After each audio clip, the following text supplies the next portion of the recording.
Battery exhausted, she says. I'm fucking exhausted. Ha ha! Episode 3. It's getting serious now, isn't it? Can you remember where we were? It's been a week and I can barely remember what I fucking did yesterday and had for me lunch. Welcome back, everyone. My name's Paul. If you're watching episode 3 and you've never seen my channel, it's a weird place to start. So I suggest you subscribe your ass and go back and watch episode 1 and go back and watch all the other episodes, but don't go too far because the early videos are proper shit. Let's just be honest, they are terrible. Here's our Fires Birdius. She's looking sexy. Today, what's going on today? Let's outline the episode because it's rare that I do that. I normally just stumble through in the dark.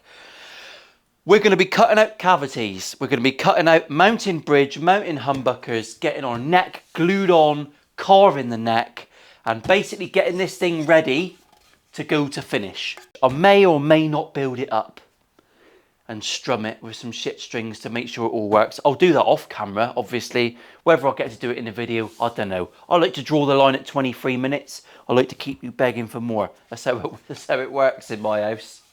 Mrs. Richards never begs for more. So, I've cut myself another template. The Firebird template, a proper Firebird, an authentic Firebird, has got a little teeny tiny cavite, which is not big enough for me. Not happy with that. So I like to do my own cavities. Quite often that is an opportunity to do a lot of weight relieving, which, to be fair, if you want to buy a set of these templates from me, then you are more than welcome to. They'll be available in the eBay store normally, and the cavity template will also have a big weight relieving section on the top. Dave's not really looking at what I want to fucking look at. Keep it down here, Dave, all right? Down here. Do it like my dad used to do it. Down there. There. That's why I'm so fucked up. On the back of the Firebird, always check, because this is a weird wibbly wobbly, innit? Who come up with this shit? No one in the factory went, fuck off, John, that is rank. But actually, the geezer had a bit of vision, because I quite like it. It's a bit odd. Never thought I would. My tastes are changing. Not in women, fortunately, but there you go. So we're that way round. Make sure you're sure, right? That's the bottom. That is where my cavity's going. That's going to get glued on. Simple stuff, innit, yeah? And then that one's going to go on there. Simple stuff. We'll drill out the worst of it. We'll router the rest. We'll then join those two together. Although if you buy a template set, you'll have a separate one of these, which is whole and not with bits cut out. And that is to use as your template for making the other bits. I'm just going to slow it down for a second. Bullshit! No, I'm not. What a load of shit. Let's do a speedy uppy, drill this out, glue it on, tape, glue, wallop, and we'll come back and we'll talk about the more interesting stuff, which is the other bits.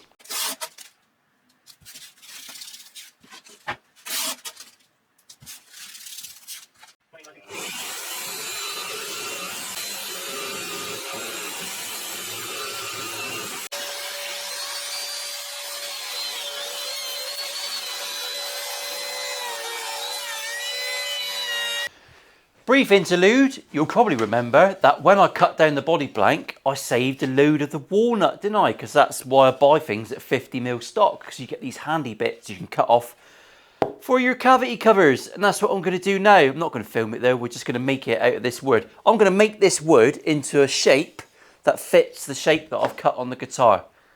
Rocket science. Bezos, do you want me to come and engineer your next cock rocket? It'll probably be quite small. Okay, next phase. I'll show you that in a minute. All right, I'll show you that. I just walked on and started talking then. I didn't even look at the camera. I am the classic professional. I'm really not. Dave, you're still not doing what I want. I've done a little bit of preliminary setting up so I don't look like a bumbling twat. I am clamped onto the body. I have marked my centre line. At this point, because I've got centre stripes in the body, that is kind of my most important thing. I know where my bridge is going to go approximately. I need that to be on the centre line. So this neck needs to line up at the bottom and at the point of the bridge. There or thereabouts. If you're a mil or so either side, no one's going to fucking know. That's a bit of abject honesty for you there. So if you look on the back there, I'm lining up nicely. My stripes, it might not appear like it on every angle on the camera, but try and get a straight one. I'm pretty lined up. I should double check that now, really. Ansem. Yeah, happy with that. Such a light guitar, it's ridiculous. I think all my guitars are getting lighter. Incidentally, I've veneered the top with a bit of mango. And I've got a bit of walnut that I'll be painting black. And that's going to go on, and that's how I'm getting the stripy accent on the side. That's fucking dirt, isn't it? I'm enjoying this build. It's a little bit out of the norm. It's making me use my bonds a little bit, so I'm happy with that. Right, so now I've got the two things I've checked, all right? My stripes. I've put my centre ruler on the centre. Incidentally, I've got a couple of cheeky marks on here that you probably won't be able to see that are at 32mm.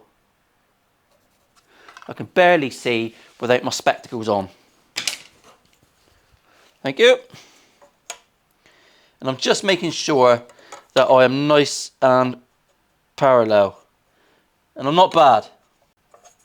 Not bad at all. I'm happy with that. Like I say, I'm within 1/2 mil there and my stripes are lining up. Blah, blah, blah. Paul, you're repeating yourself. So now, before I step on my clever little bit of veneer, bit of venereal.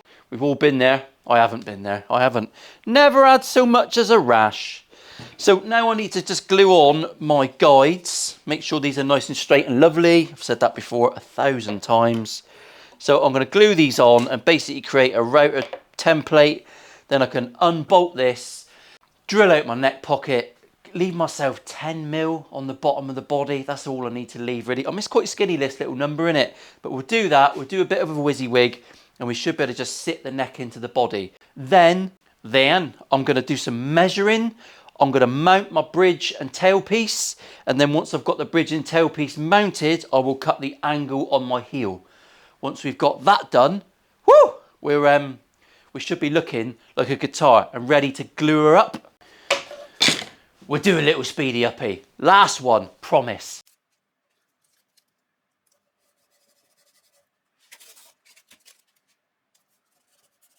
Any time sounds better is being played.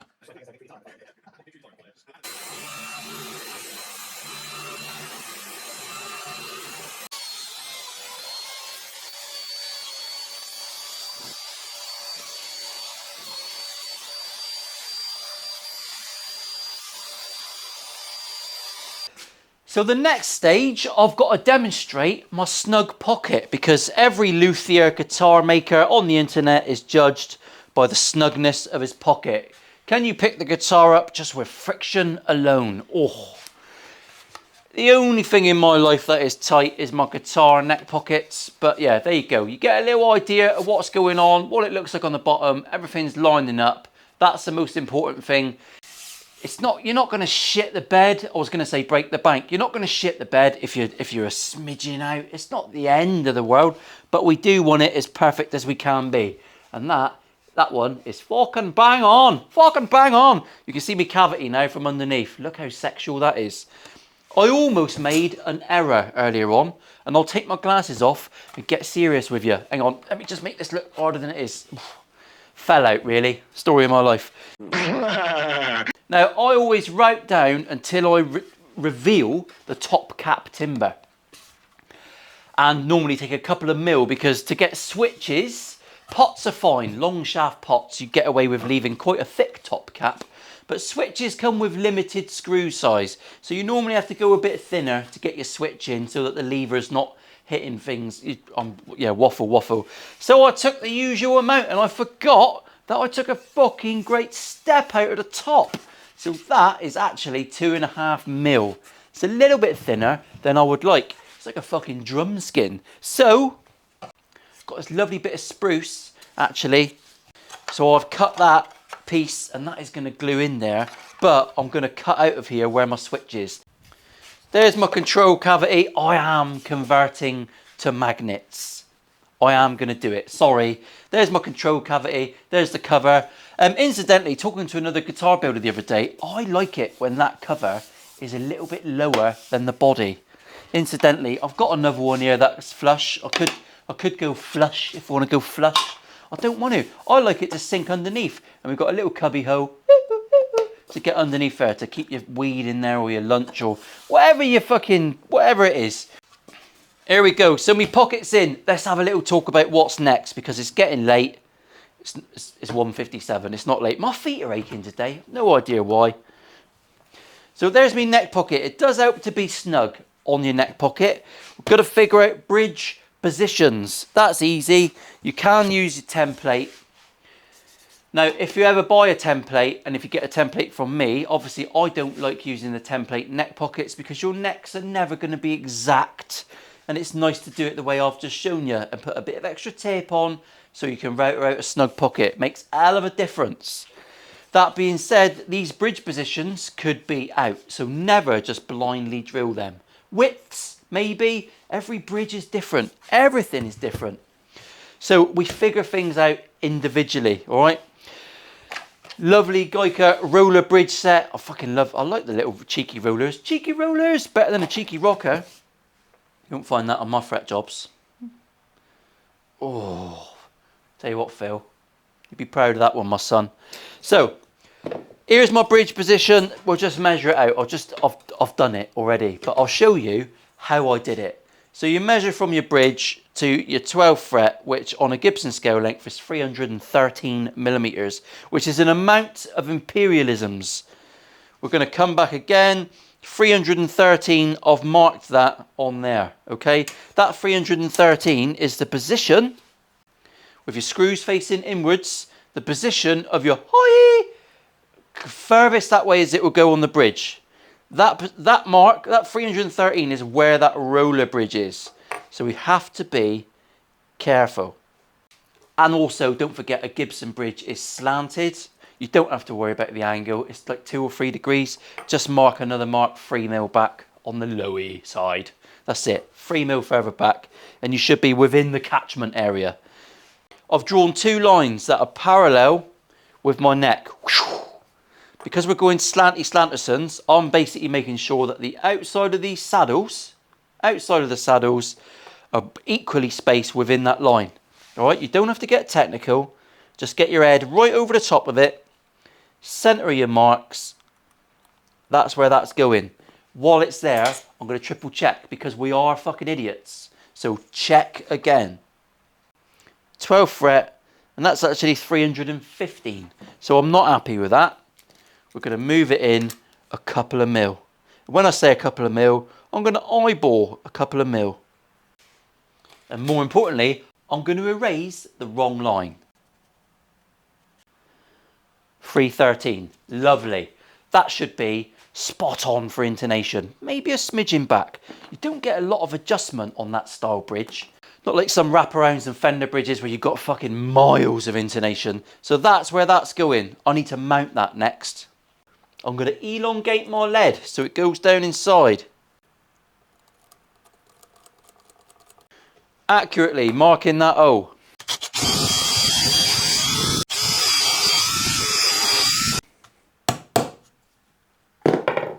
Now once that one's in there, I'm going to put this one in. I'm going to triple check that I'm alright and happy with how everything's lined up.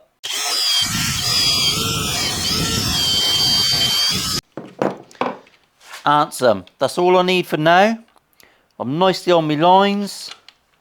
I'm going to set that so it's a couple mil high. On goes my bridge. Everything's tickety-boo. Happy with that. And now I've done that, it's difficult to do serious bits and make it entertaining to watch. But I know a lot of you want to actually learn how to make a guitar. Fucking God help you. But yeah, now we need to figure out angles of neckage. That's like one of the most stressful bits of a guitar build, isn't it? Getting the bridge position. It's a bit that everyone panics about. It's not the end of the world. Now we've got to figure out string heights. That's probably the toughest bit. It's a bit awkward because we've got this roller doofer on here. But we're going to give ourselves a little bit of leeway. I've got that jacked up, a mil out of there.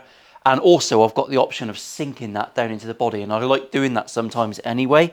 Right, action at the nut. 0.3 mil, 0.36, perfect. So that's our action there.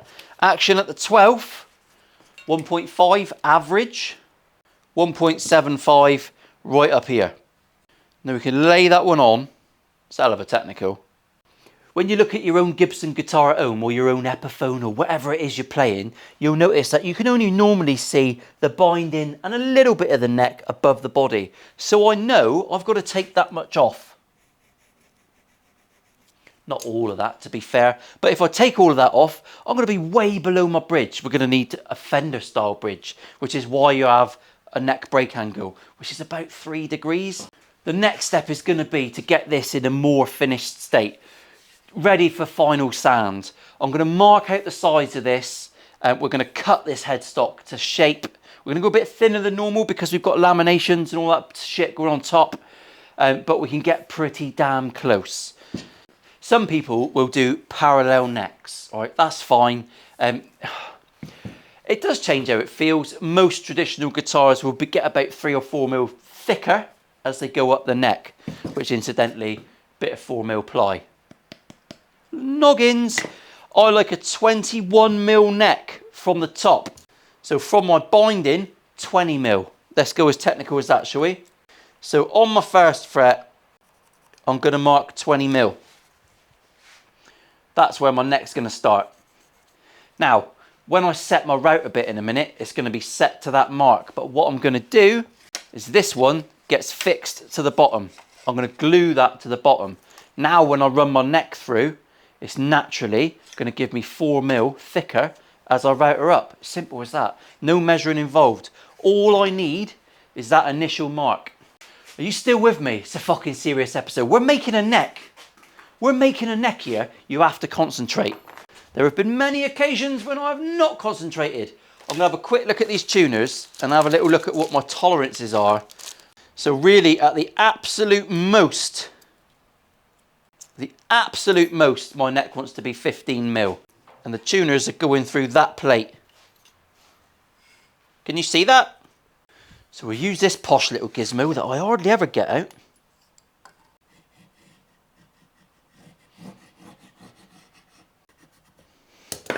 So we've got to cut this one quite thin. I'm not going to get anywhere near that with a bandsaw, naturally. I'll be shitting me pants way before then. Right under the nut, I want a big fat volute. So I'll just continue that mark along with a pencil. You can actually sink these into the headstock. That'd be quite cool. Anyway, I'm digressing. I don't want to make that thin.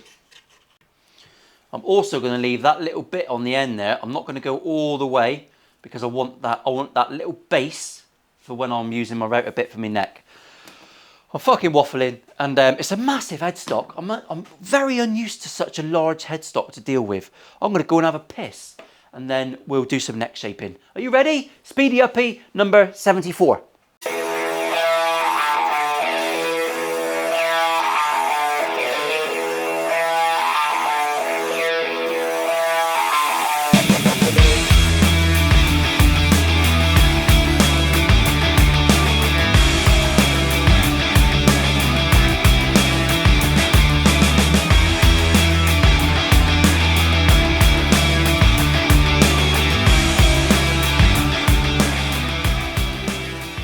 Early the next morning. Okay, another day. Little seamless fucking change, whatever I'm looking for. Just popped in. It's Saturday morning. Just started a new running club for men's mental health. Fucking hell, it's like snowballing now, isn't it? Check out these bunch of nuggets. There you go. Day one. Anyone's welcome to join us. Watch out for Skinny Me coming to a YouTube channel near you. Okay, I've got a template here for cutting out humbuckers. Right, piece of piss. These are the Tone Rider humbuckers that have been lovingly given to us by Tone Rider. I'm just going to check that these fit in my template, because not all humbucker cases are created equal. Absolutely banging. That's going to be lovely. Let's put them back in there, keep them safe. These are the Alnico 2 Classics, late 50s voiced neck humbucker. It'll sound like a humbucker. I can guarantee that. Absolutely guarantee it. So I've got that spacing by literally measuring other Gibson guitars, and I've actually got that 335 thing over there. So it is. See where my finger's waggling here? That's pretty much the same. So I know when my neck goes in, I've just put a little mark where the neck finishes. Lovely. See that? Rocket science. Q Bezos's cock rocket. I'm all over the shop this morning. Between me and you, I'm on a strict diet because I'm fed up of carrying the extra pounds.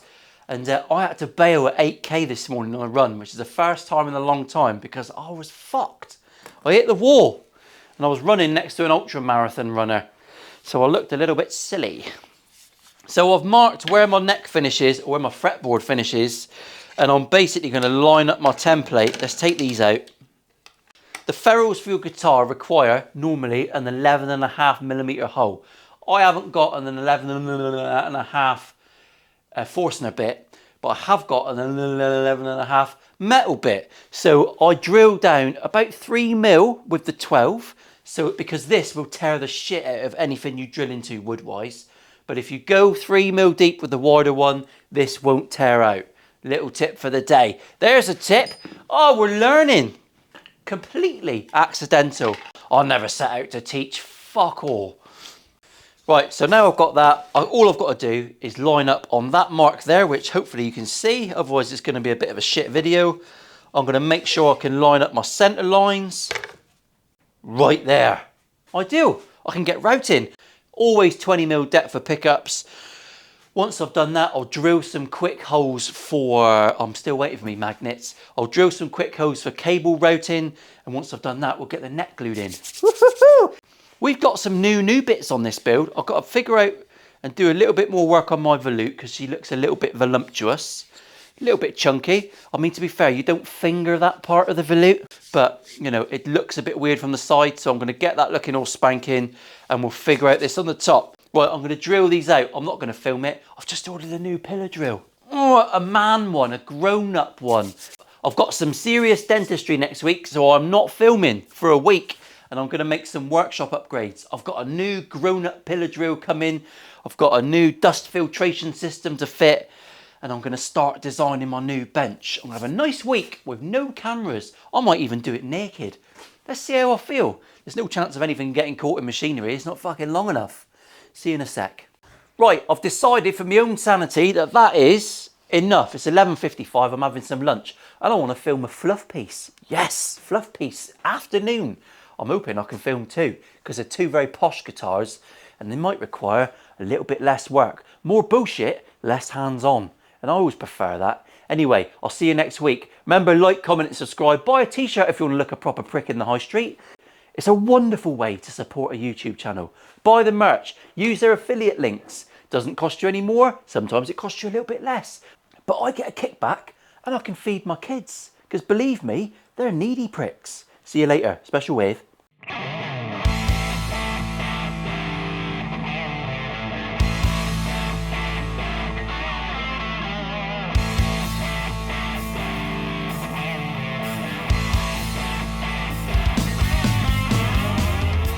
Do you like it down here on Earth? What's he saying? He senses an evil presence. He senses an evil presence? Yes. Who could that be?